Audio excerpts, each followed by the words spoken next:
Um, I would like to start with gratitude as my opening. I am very grateful that I had the time and the money to practice Zen. I'm very grateful that I had the time and the money to do psychotherapy. I'm very grateful that I had the time and the money to do nonviolent communication. And I'm very grateful that I came into 12-step recovery. You only need time for that. You don't need money. Time and determination. And I'm really grateful for all those things that braid together in my healing process. And what I notice about those things also is that they were my privilege in my position in society. Not everyone has the time and the money to do what I talk about in the book. So that's how I want to start, being grateful for all that I've been given.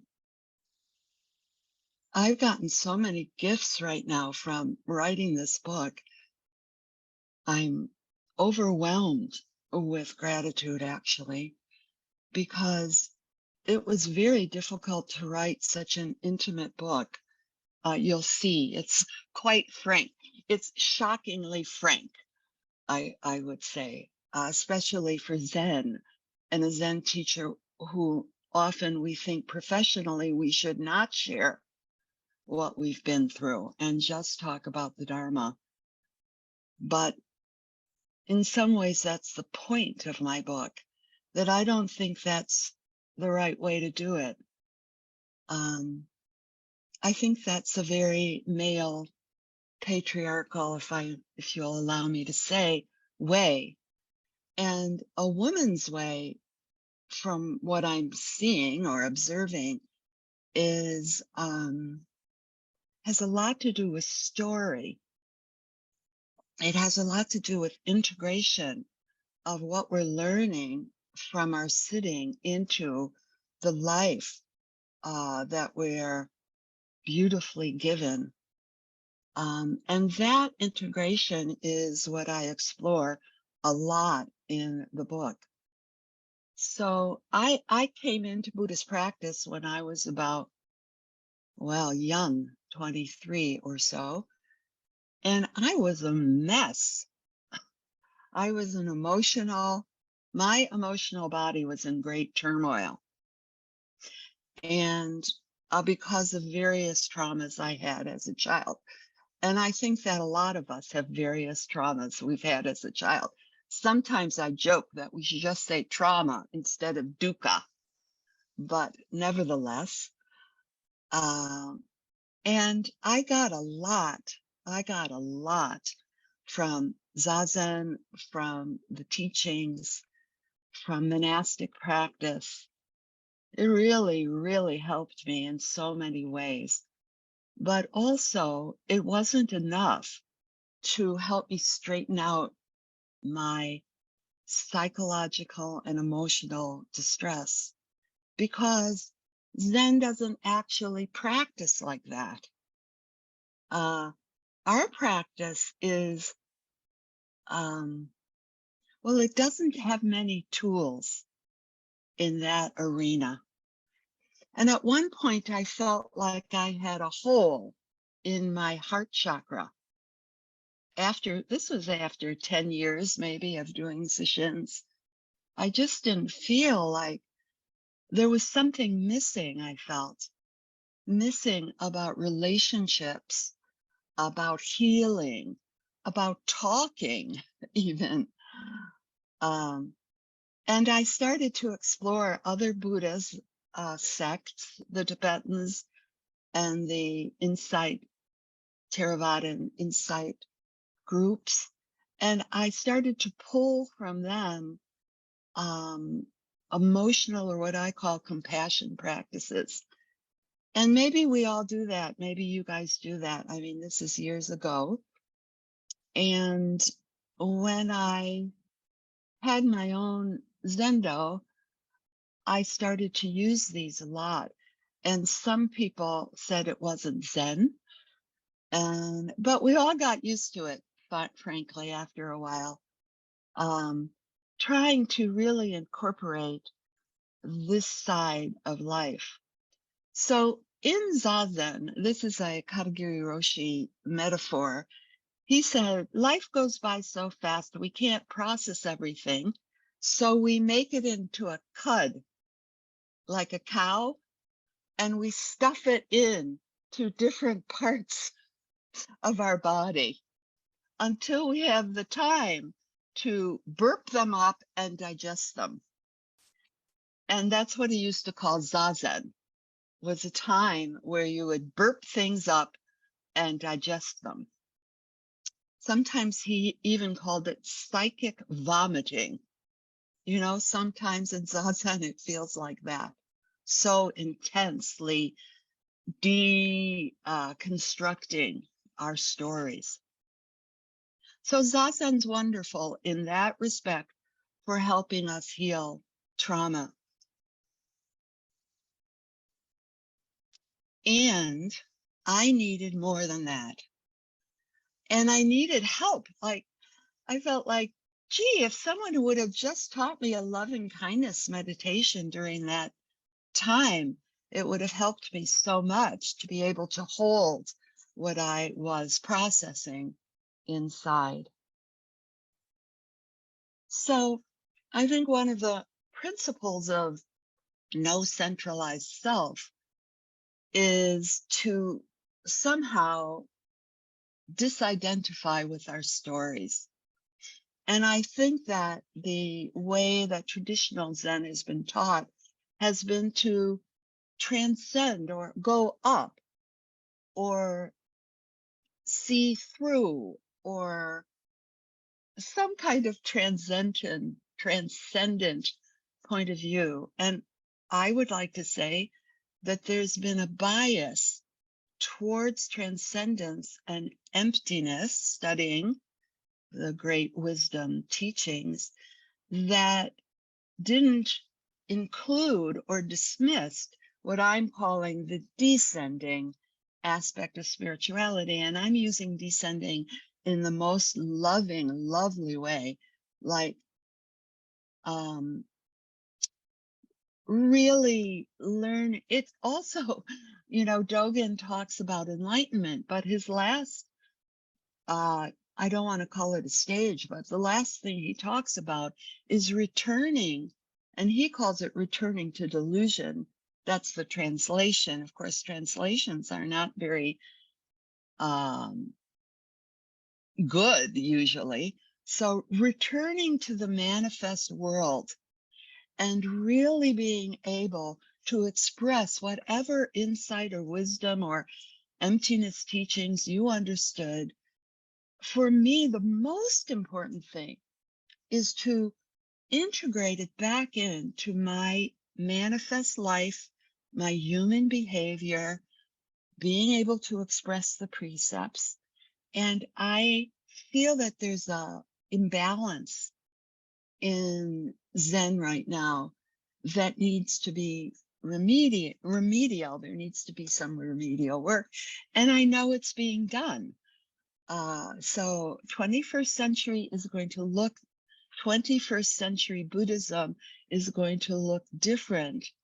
I'm glad to say it's going to have an evolution than 20th century Buddhism, which is the Buddhism that I was brought up in.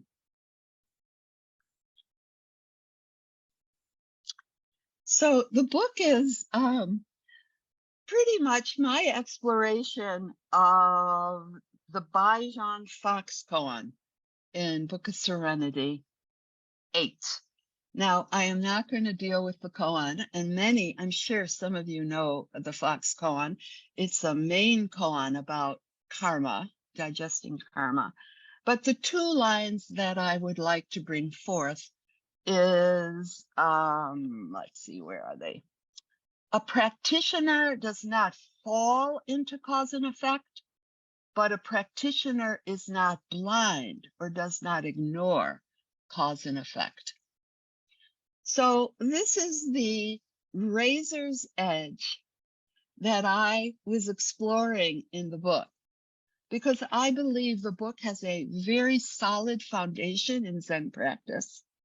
I don't think I could have written the book, explored my karma in the way that I did if I hadn't had the foundation, the rock solidness that I garnered from doing Zen practice. So, but what I did was, I took from Dogen another sentence, which is, I don't know if you guys study the Ehe Kosu Hotsu Gonmon, but it was a admonition from Dogen to really explore our karma.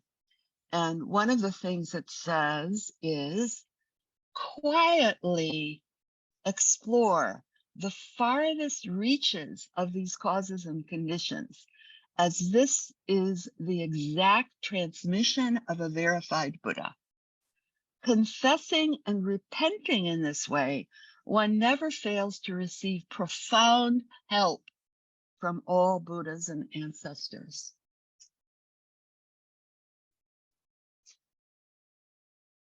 So the book is kind of a body scan, but it's not about the body. It's a body scan of my hatreds or my resentments or the places where I've been stuck in my life. That happened because my students started to call me Roshi. And I would go back home and I would have so much anxiety. And I thought, God, is this how a Roshi feels? And I said, no, I don't think it is. So I began to explore my anxiety, which of course comes from trauma. So it's explainable in a way. But what I saw was, I thought this is after 40 years of Zen practice and being a teacher, this isn't my personal karma anymore. This is actually intergenerational karma. The scientists are finding that if you're, especially this is from a perspective of a psyche from an oppressed people, if that's in your heritage, they actually say that the ends of the chromosomes, the telomeres, shorten because of the stress of oppression. And that goes down from generation to generation. And boy, did that help me. So I'm a Jew, and I was born in 1951, so very shortly after the war. The Jewish community was a total mess from my evaluation. Excuse me. But I mean, how can you can't really handle genocide so shortly afterwards. And there was a lot, I mean, it just wasn't talked about. It was very suppressed. People didn't know what to do, except in my family's case, my dad decided that power and money would show that he wasn't an animal. And that was the values of my family of origin. And so one of the things I decided to do, so I'm starting to go into the themes of the book and what I did in the book. And the first thing I did was study World War II. And this is quietly exploring the farthest reaches of my causes and conditions. So if I felt like if I was to dissolve this pattern of self-centered anxiety in order to be a more open and connected, interconnected person, to let go of my defense mechanisms in order to feel, I have a felt sense of interconnection or interbeing. I needed to untangle the karma that I was born into. So this is really karma. I mean, we can work on our personal karma and what we've done. And then we have to work on the karma of our history, of our culture, of the systems in which we've been brought up. So I went to Auschwitz-Birkenau with Bernie Glassman, and I also went to Hiroshima and Nagasaki with the Jesus for Peace pilgrimage. Jan Chosen Bays led that. And those were like, oh, in one place I was the victim, and in the other place I was the perpetrator as American. And a lot went on for me in the digestion, the untangling of that karma by going to place. And I learned that from Bernie Glassman, that going to a place that will blow your conscious mind, which, believe me, going to a concentration camp or going to the Hiroshima Museum blows this part of your mind. And what is left is don't know mind, and his teaching of bearing witness to the pain. So that's throughout my whole book. It's a book about consequences. Like, if we are able to hold the pain of the consequences of people's actions, of our own actions, that pain, so that's bearing witness from Bernie's precepts, bearing witness, holding the pain. And as you digest the pain, then action, loving action might arise. What should you do about this situation?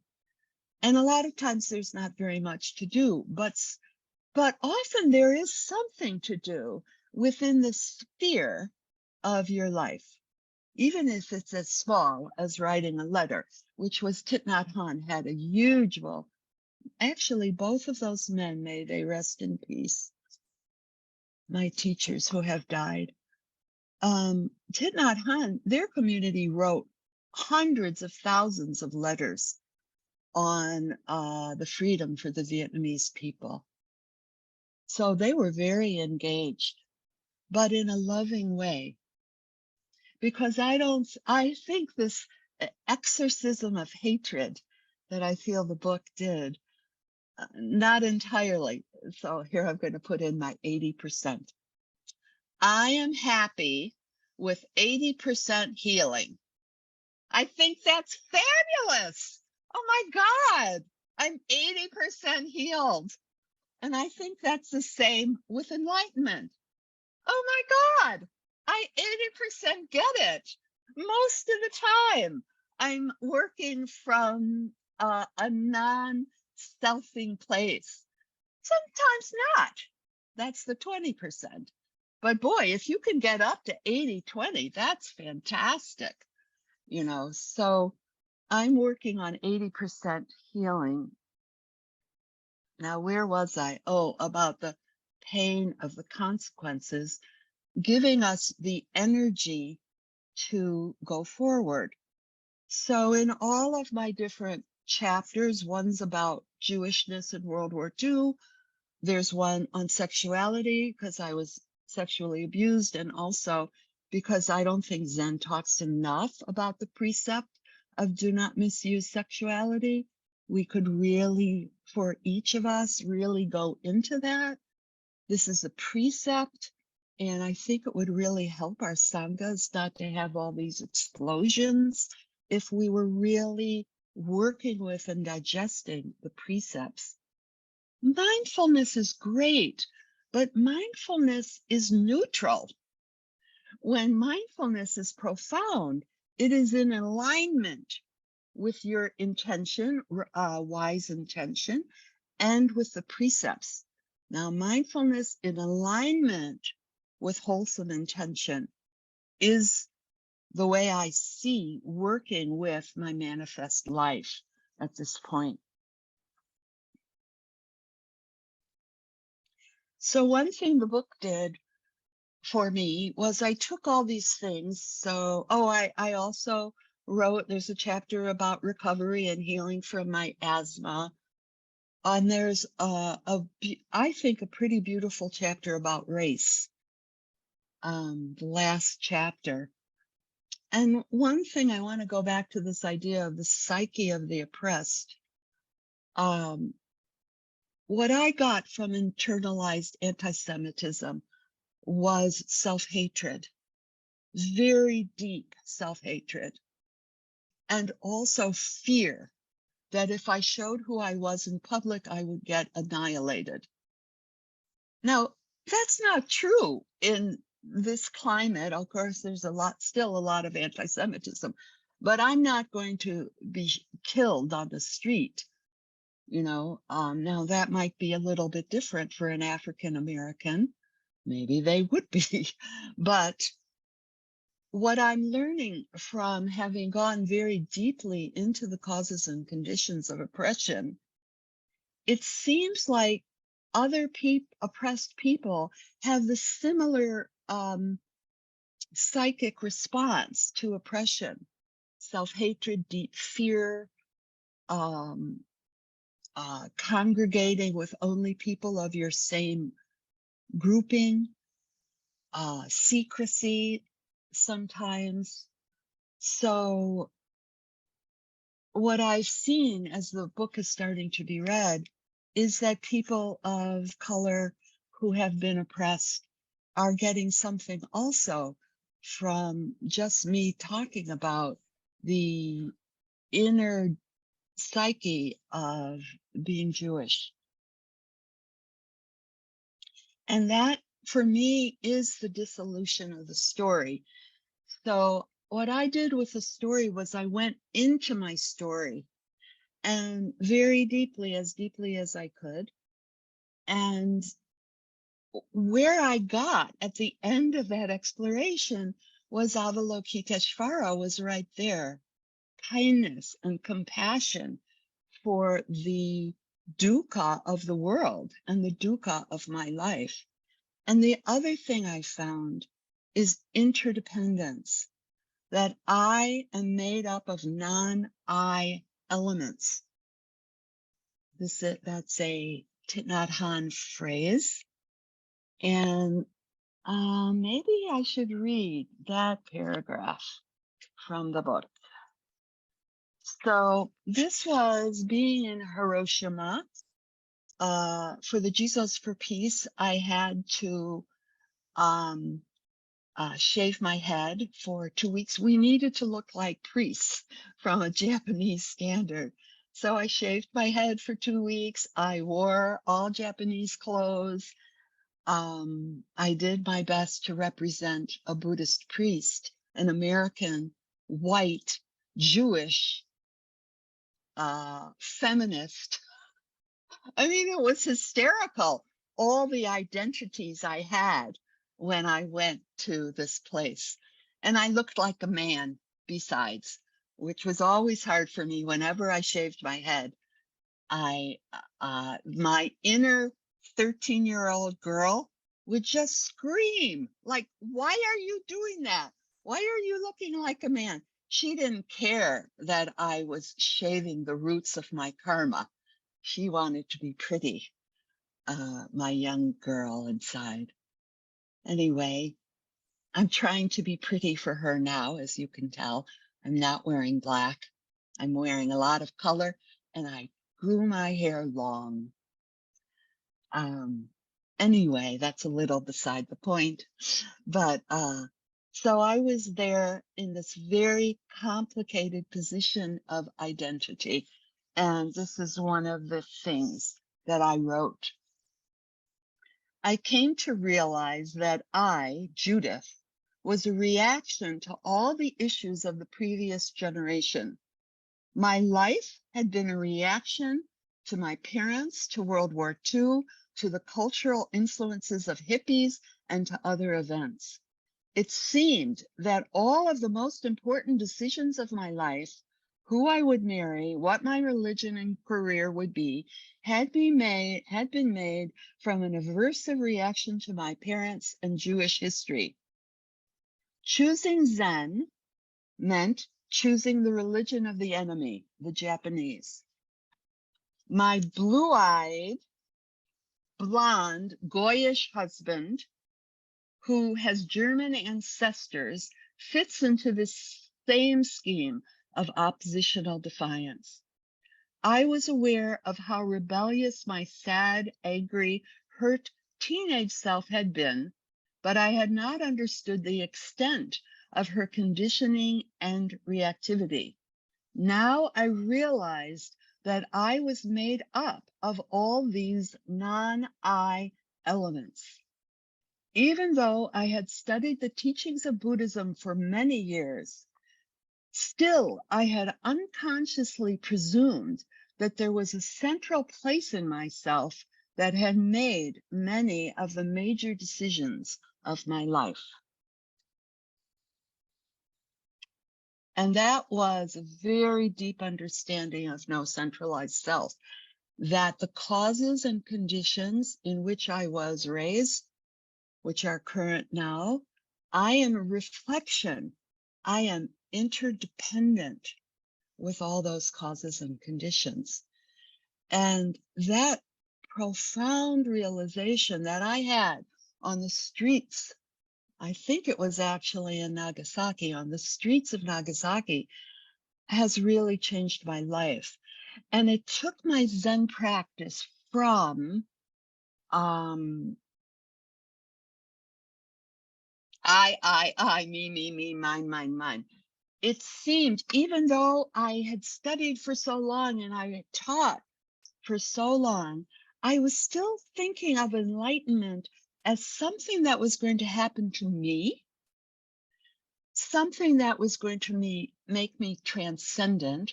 Like at that time, returning to delusion, returning to the manifest meant I would be better than everyone else and I would help everyone else.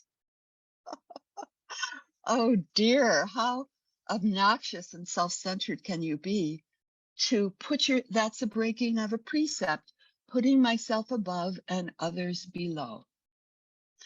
So at that moment, I actually dropped myself. Makes me cry. And those are the kind of stories that my stories tell. So although I do tell stories from Sesshin in the book, the primary stories are about my life and how Buddhist practice permeated my life, and often my major insights were off the cushion. So I want to do one last thing. I see we're starting to end. Let me just see if I did most. Yeah. So I would like to talk about forgiveness. I'm very emotional today. I talked at the Soto Zen Buddhist Association yesterday, which was very like an honor. I never imagined that I would be a primary speaker. And of course, what I talked about was women in Zen, which is also kind of a scary topic because that requires that we're going to have to change things, change it up for the 21st century. But I didn't get any criticism. I got a lot of love back. And that's the thing that I'm feeling about the gifts of writing this book, is my defenses through writing the book. I dropped my defenses. I'm quite porous and I'm quite vulnerable. And because of that, I can let the divine love in. And that is the main healing for a person who has a lot of trouble in their emotional body, is this taking down of my blocking. They even say it happens in your nervous system, that your sympathetic nervous system starts to push away the outside impulses, because as a child they were too violent. I didn't want to survive. I didn't want to take them in. But now I'm 71. I've been in Buddhism 50 years. I don't need them anymore. So how can you let that down? And really, divine love and divine forgiveness. Judith Ragir does not forgive people. I'll tell you that. I hold on to the stories and I'm very resentful. But my practice has opened my mind, got me out of that self-centered place, allowed me to feel divine, unconditional love.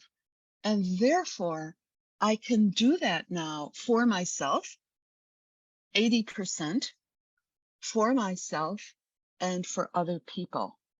So in the digestion of your pain, of your stories, of your abuse, if you have it, I would say 85, maybe even 90% of the work is digestion of the story, either through zazen, through psychotherapy, through going to places that will bring up your shadow and your emotional material and digesting them. And then after you have reached 85, 90% of digestion, I feel that forgiveness is a type of grace that the Dharma makes available to you. It's not something you can will, but it is made available through your Buddha heart that you can forgive. And Joan Sutherland has a beautiful quote, it's in the book, but the only sentence I can remember at the moment is, can you forgive the world for being the world? Can you forgive dukkha for being dukkha? So I like to read, I think I still have time to read at Birkenau concentration camp, forgiving my dad. My dad was a very violent, psychologically abusive man.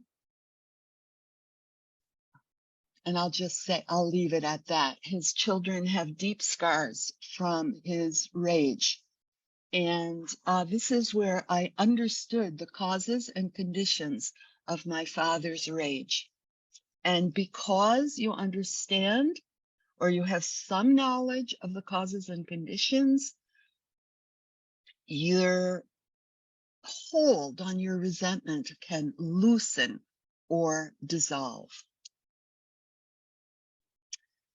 Standing in the middle of the Birkenau concentration camp, I realized the causes and conditions that had made my father my so-called enemy.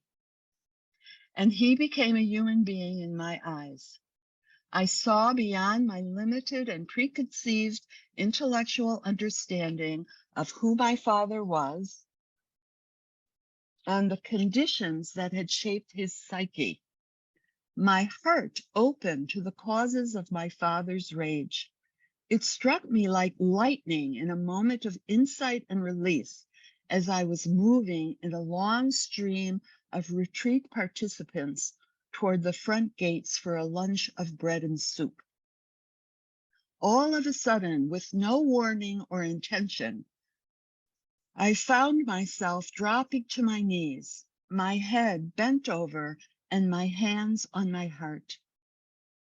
People were streaming past me on both sides, as if I were a rock in a stream, the water rushing past.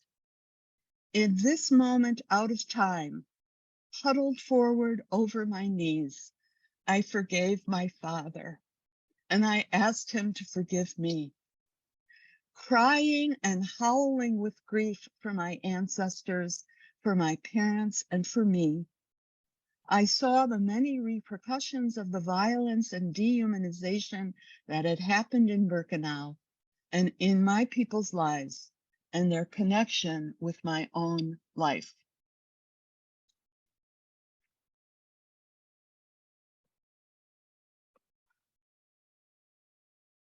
Let's take a moment. Let me have a moment.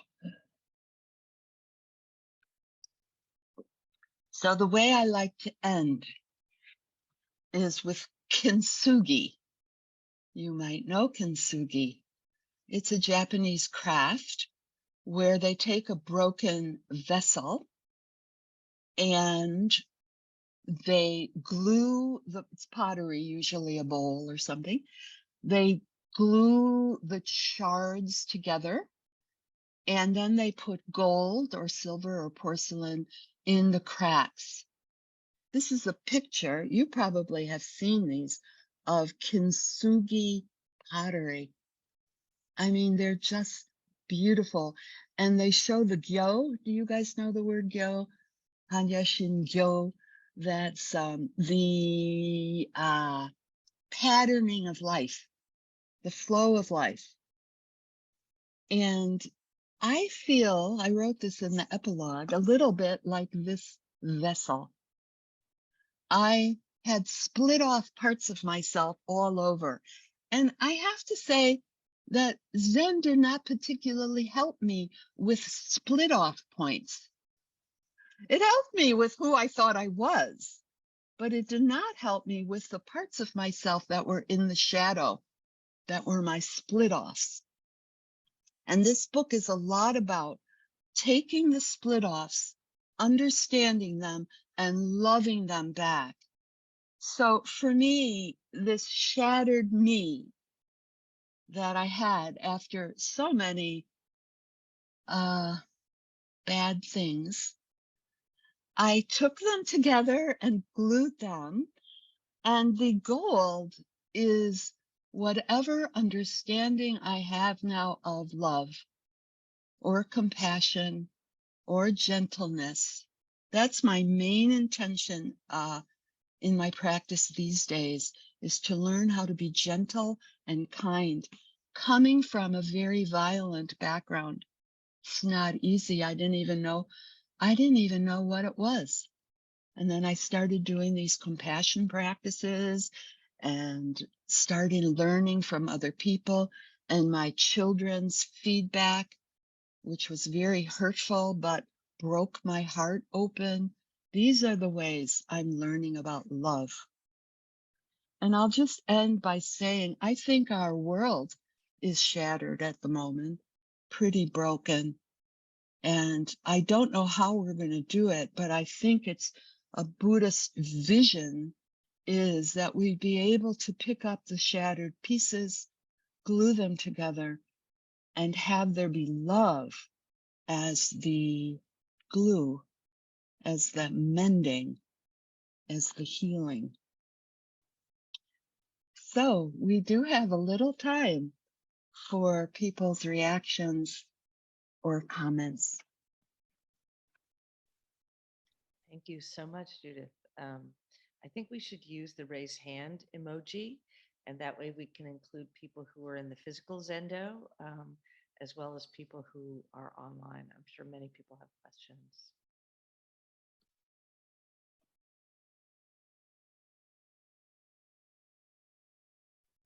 Yes, Jan.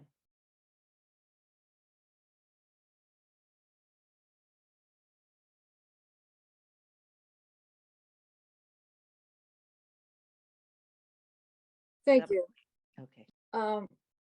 Wow, I was almost hard to unmute. I'm speechless. Judith, thank you so much. You spoke so clearly and directly, not only to me. I mean, first of all, you're talking about Zen and the patriarchal keeping away of certain stories and things. I think that's so important. But I come from a background very similar to you, and I am writing about this exact same stuff, the intergenerational karma, the violence, the healing, the breaking places. And it's so hard. And Zen has been a very essential and important part. But you kind of help put together some more pieces of how both the 12 steps, the healing, all this work it takes can blend with my practice. And I just thank you for doing this.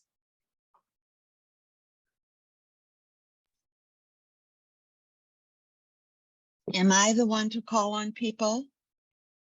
So I call I on can the assist person. with that. Yeah. if you want. Okay, why don't you do that? Okay. Thank you. So I see that the people in the physical Zendo, Kojin, can you bring someone up to ask their question?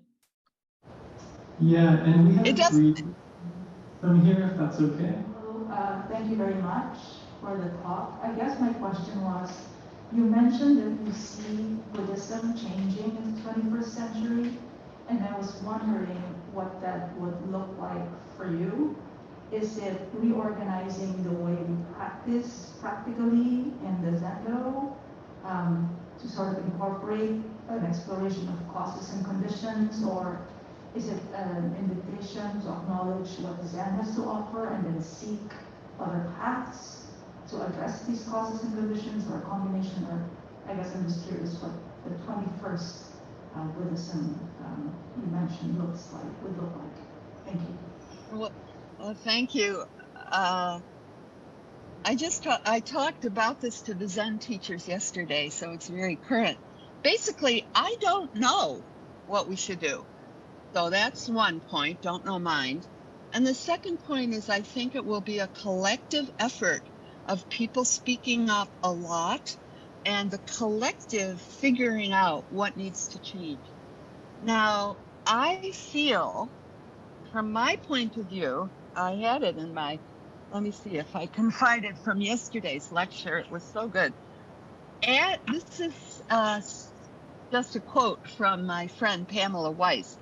Adding stories to a male-centric narrative is not the solution, but we really do have to change the structure. And that is what's scary, because a lot of Zen is about the form. In fact, Katagiri Roshi used to tell me Zen is the form and the form is Zen. But also, Zen changes. It changed when it came to China. Confucianism affected it. It changed a lot when it came to Japan, and it needs to change now. Everything changes. So for me, it's a lot. It is changing the structure formally in the Zendo, in my opinion. Like, for example, Sesshin.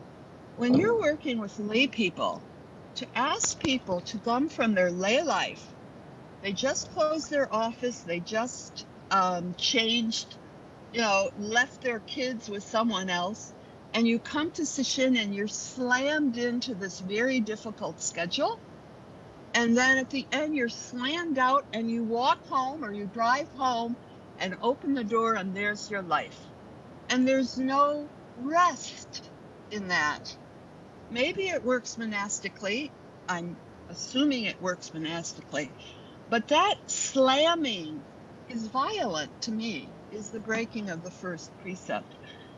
So I think the structure has to change. And then the other thing I talked about a lot yesterday is our emphasis. It seems to me, this is all from my point of view. Zen has emphasized samadhi.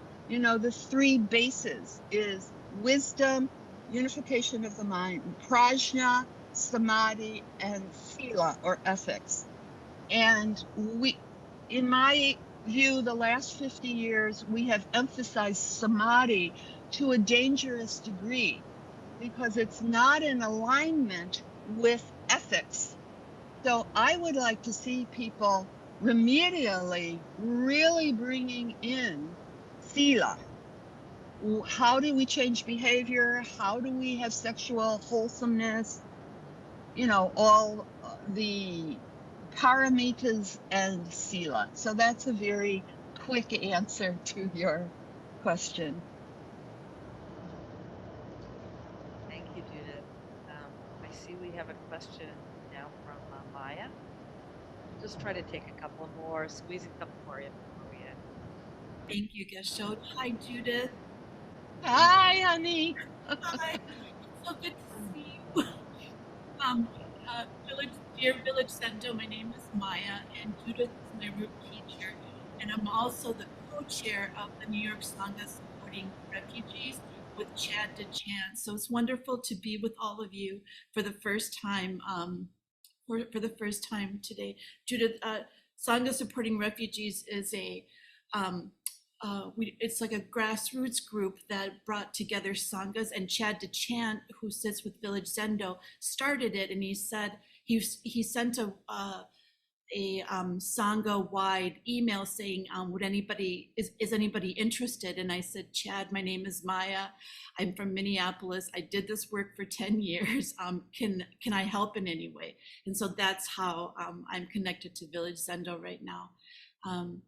Anyway, I just wanted to say hello to you and to say I miss you. And last fall, I got an opportunity to go back to Croatia and to visit my father's grave, to make amends, to go to many graves of my friends who died in the war in Bosnia, and I remember being at Hokioji, and I had the privilege of serving as Tenzo, and I went into the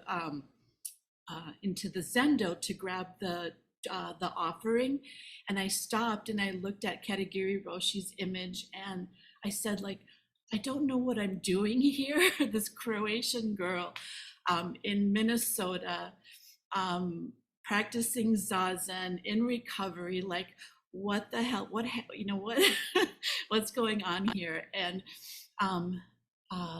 but I never felt such an intimacy as I did with myself, and also with all beings in that moment. Like, I was who I am karmically, and also how did you put it, the not I self, right?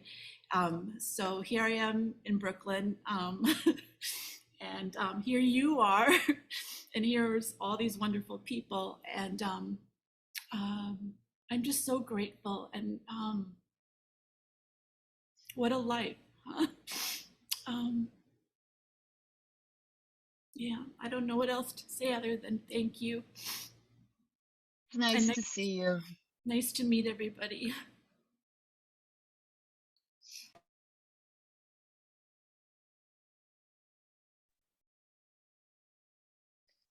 Thank you, Maya. I think we're at our time, and we do want to have a moment. Judith had a song offering she wanted to give us, and then we'll do the 4 vows together. There's just clearly not enough time for this whole discussion, so I hope we have you back, Judith, and we can all maybe in a more workshop format or something where we can really kind of. Well, one thing I would be is, when after this is over, if people want to stay on, I would be willing to stay on if that's a possibility. Sure. So I can do my merit song now. So I'll just say one of the chapters in the book is about what I call my dock retreat, which is, this was after I left Clouds and Water the first time, because there was an ethical breach with the teacher. Very trauma. That was a Zen trauma. Anyway, I decided to sit by myself outside on a dock, which I did for 4 years, in 2-month training periods, usually in the spring and the fall, because the summer in Minnesota is not conducive to sitting outside. But anyway, I developed this song for my Sangha, which was turtles and moles and raccoons and all the animals and the flora that were sitting with me. And now they use this song at Clouds and Water for the merit offering song. May the merit of this penetrate into each and everything and all places, so that we and the world together may realize the Buddha way.